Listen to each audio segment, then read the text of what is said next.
શું વાત કરે છે જરા મને વિસ્તારથી જણાવ. તો સાંભળ અને તમે પણ સાંભળો.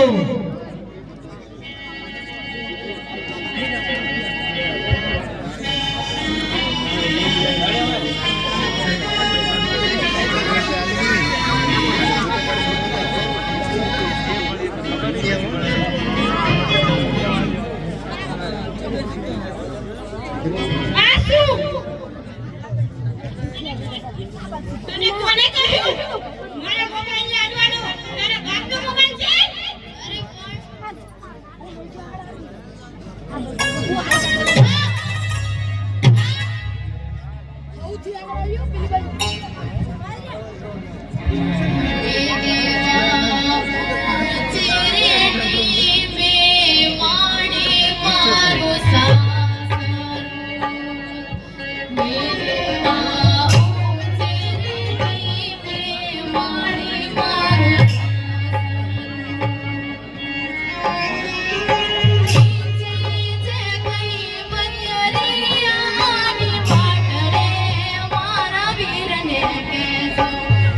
ટેલુમ તો પડી ગયો હમણાં બહાર કાઢ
દીકરી રોજ દુઃખ સહન કરતી રહે છે, ગામના લોકો પાસે મદદ માંગતી રહે છે, પરંતુ કોઈ તેની મદદ કરવા આવતું નથી.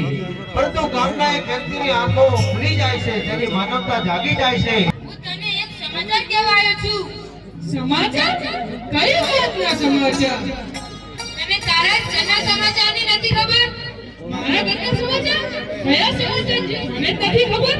તો સાંભળ, એ તારી બેને પેલા ધનવાન વ્યક્તિ સાથે માત્ર પૈસા જોઈને પરણાવી દીધી. એનું વ્યક્તિત્વ તો જાણવું હતું. તું શું કરવા માંગે છે? એમ અત્યારે અમુક લોકો તેમની બેન દીકરીને માત્ર પૈસા સામે જોઈને વિદેશમાં પરણાવે છે ને, તેમ તે પણ એવું જ કર્યું ને. જો તેની દશા એવા થયા છે તેના હાલ. તને ભાન છે કે નહીં? તને રૂબરૂ જ બતાવું.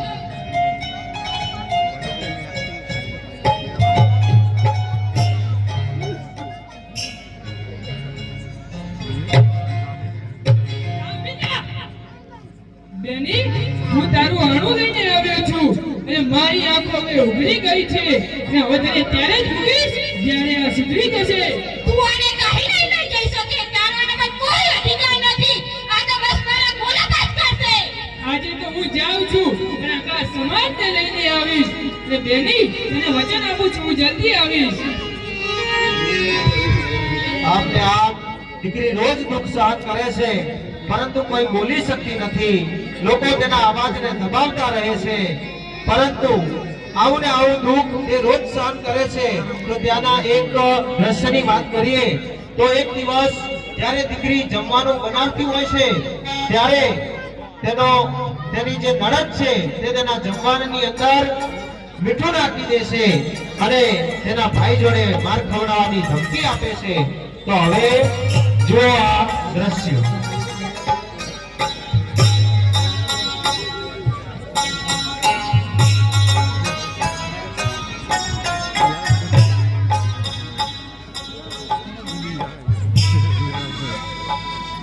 ચાલો હવે જમવાનું તો થઈ ગયું. હવે કપડાં ઉતારીએ. આજે તો આને નક્કી જ માર ખવડાવીશ.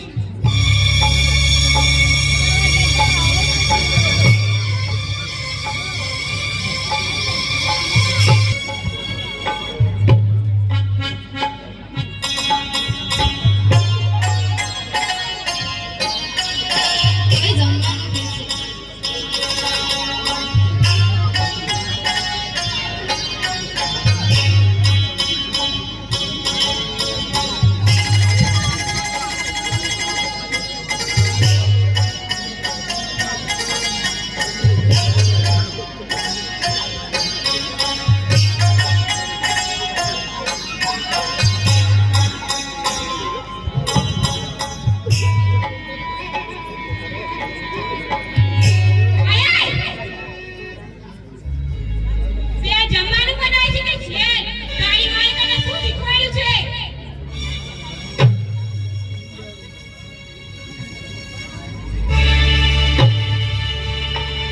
આપને આપ દીકરી બધું સહન કરે છે પરંતુ કંઈ બોલી શકતી નથી.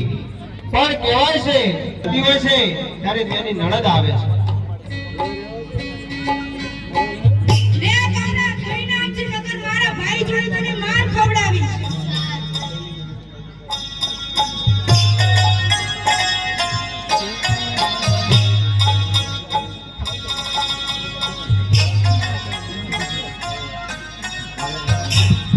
અરે બહેન, તું આ બધું શા માટે સહન કરે છે? તું કઈ દુનિયામાં રહે છે? તારી શાની લાચારી છે? તું એક નારી છે અને નારી તો નારાયણી કહેવાય. નારી છાયા નથી, તે પોતે જ પ્રકાશ છે. નારી નબળી નથી, તેને નબળી માનવામાં આવે છે. યાદ રાખ, નારી એટલે શક્તિ, સહનશીલતા અને સંઘર્ષનું પ્રતીક છે. આજે નારીઓ ચંદ્ર ઉપર પહોંચી છે. ડોક્ટર, એન્જિનિયર, પ્રોફેસર અને મોટી આઈએસ અધિકારી પણ બની છે. આજે તારે કોઈના બાપથી પણ વિયાવાની જરૂર નથી. તું કોઈની ગુલામી કરવા નથી જન્મી. હવે હું આ સવાલ નહીં કરું. સારું કહે.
સમાજ અને ગામમાં અવારનવાર બનતી જ હોય છે. તેનો સમાધાન માટે આપણું સંબંધિત અને સનાતની સંગઠન વડે અનેક કાર્યક્રમો કરવામાં આવે છે, જેવા કે સપ્તશક્તિ સંગમ, માતૃ સંમેલન, હિન્દુ સંમેલન, પણ આપણને ટીવી, મૂવી અને